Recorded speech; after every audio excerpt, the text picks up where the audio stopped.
बिस्मिल्लाहिर्रहमानिर्रहीम बिस्मिल्लाहिर्रहमानिर्रहीम। प्यारे बच्चों, अस्सलाम वालेकुम। प्रोफेसर तनवीर आपके सामने हाजिर खिदमत है। प्यारे बच्चों, आज की जो हमारी वीडियो है बीए पार्ट 2 के करेक्शन के हवाले से है। आज की जो हमारी वीडियो में जो करेक्शन देखने में आ रही है, द मोस्ट इम्पोर्टेंट ये करेक्शन है, यानी कि जो बार बार पेपरों में आती है और इसमें मोस्टली टेक्निक चल रही है। हमारे बच्चे अगर बीए पार्ट 2 में फेल होते हैं तो सबसे बड़ी वजह फेल होने की ये होती है कि करेक्शन में रूल पाए जाते हैं और उन रूल के बारे में बच्चों को अवेयरनेस नहीं होती, जिसकी वजह से वो जो है वो फेल होते हैं। और किताबों में भी, जैसे कि अगर आप देखें, ये आपके सामने नोट्स हैं।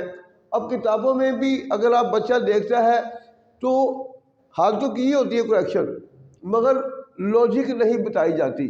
जब लॉजिक नहीं बताई जाती तो फिर क्या होता है कि बच्चा रट्टा लगाता है, फिक्रा चेंज होता है, तो फिर वो कंफ्यूज होता है। तो हमारी पूरी कोशिश होगी कि हमारा कोई भी बच्चा फेल ना हो। फेल ना होने की वजह क्या होगी?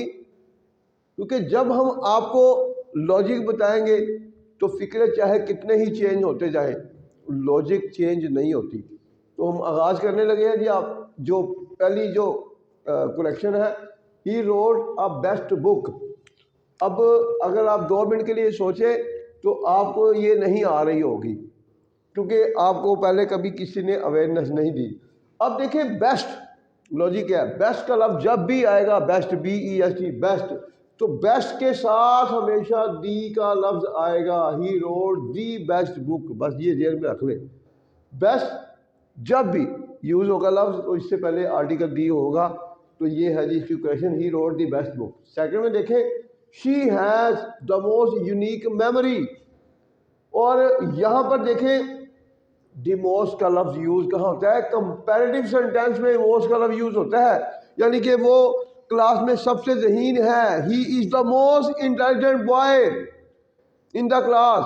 जब एक आदमी का कंपैरिजन किया जा रहा है दूसरे के साथ, तो उसमें हम जब मतलब एक का क्लास में सबसे ज़्यादा ज़हीन है या अपने इलाके में सबसे ज़्यादा ज़हीन है, उस हवाले से वहाँ पर थर्ड डिग्री यूज़ होगी द मोस्ट। अगर कंपैरेटिव सेंटेंस नहीं है तो वहाँ पर फिर मोस्ट का लफ्ज़ यूज़ नहीं करेंगे। अब यहाँ पर उर्दू देखें तो वो मुनफरिद ज़हानत रखती है। अब इसमें कंपैरिजन नहीं है। जब कंपैरिजन नहीं है तो फिर she has a unique memory. यहाँ पर दी मोस्ट की जगह क्या आएगा? Article a. She has a unique memory, वो एक मुनफरिद जहानत रखती है। ये छोटी छोटी गलती जो होती है बच्चों को नाकामी की तरफ लेके जाती है। थर्ड पे देखें, he inquired that how father was feeling. यहाँ पर क्या मिस्टेक चल रही है? ये अक्सर मैं जब वीडियो बना रहा होता हूँ पेपर ए के हवाले से, तो मैं एक एक बारीकी के बारे में अवेयरनेस देता हूँ। ये देखें, मैं अक्सर कहता हूँ कि अगर किसी फिक्रे में इंटेरोगेटिव प्रोनाउन यूज हो, इंटेरोगेटिव प्रोनाउन क्यों, कब, कैसे, कहाँ, तो इंटेरोगेटिव प्रोनाउन से पहले कभी डैड यूज नहीं होता। फॉरएवर रूल है। He inquired how father was feeling, और ऐसे फिक्रे में कभी फुल इंटेरोगेटिव साइन भी नहीं आएगा, फुल स्टॉप का साइन आएगा। तो ये गलती है, डैड को ड्रॉप करेंगे। ही इंक्वायर्ड, उसने पूछा कि वाले साहब कैसा महसूस कर रहे हैं, डैड को ड्रॉप करेंगे। हाउ फादर वाज, अब मैंने लॉजिक बता दी है कि इंटेरोगेटिव प्रोनाउन से पहले कभी डैड यूज नहीं होगा। नेक्स्ट देखें, he told his son dad bring a cup of T. अब यहाँ पर क्या मिस्टेक चल रही है? देखिए, यहाँ पर भी टेक्निक आ गई। अगर किसी फिक्र के 2 हिस्से हो, पहले हिस्से का सब्जेक्ट दूसरे हिस्से के सब्जेक्ट को कोई काम करने के लिए कहे तो उसमें कहने की अंग्रेजी हमेशा आस्क होगी। और फिर सेकंड फॉर्म है तो आस्क, जो टेंस होगा उसके मुताबिक। He asked his son. अब इसके बाद वाला जो हिस्सा है वो हमेशा टू से शुरू होगा। ये भी फॉरएवर रूल है। ही आस्क्ड हिज सन, उसने अपने बेटे से कहा कि वो उसके लिए चाय का कप लाए। अब यहाँ पर डैड नहीं यूज होगा, डेट की बजाय यूज होगा टू। आज के बाद जो सेकंड पार्ट होता है वो हमेशा टू से शुरू होता है। मैंने लोगों से कहा कि वो महंगाई के खिलाफ आवाज उठाएं। I urge the people to raise voice against inflation.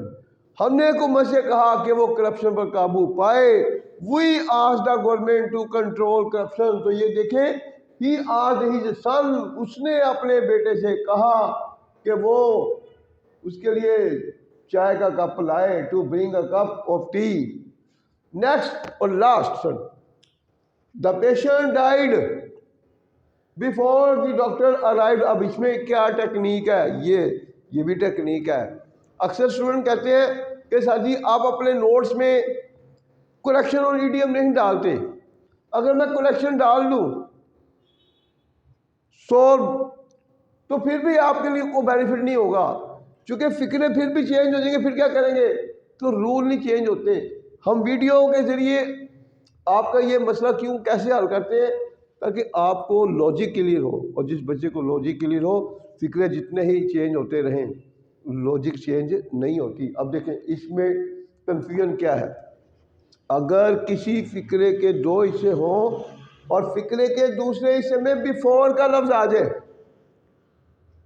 तो बिफोर के बाद वाला हिस्सा हमेशा पास इंडेफिनिट में चलेगा।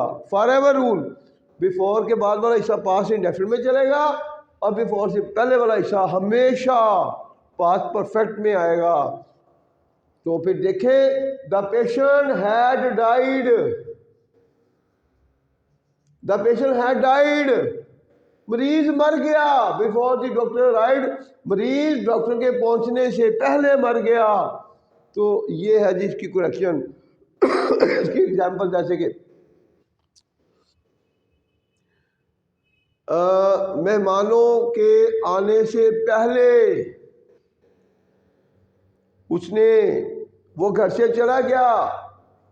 मेहमानों के आने से पहले, he had left the house before the guest came। अब समझ आ गई। तो बिफोर वाला हमेशा पास इंडेफिनिट में, और बिफोर से पहले वाला पास परफेक्ट में।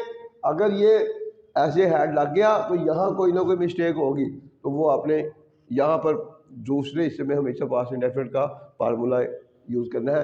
तो इंशाल्लाह हम अपने बच्चों के लिए पूरी फाइट करेंगे कि अभी जैसे कि पेपर आ रहे हैं तो हमारे बच्चे करेक्शन और ईडीएम में किसी तरह भी फेल ना हो।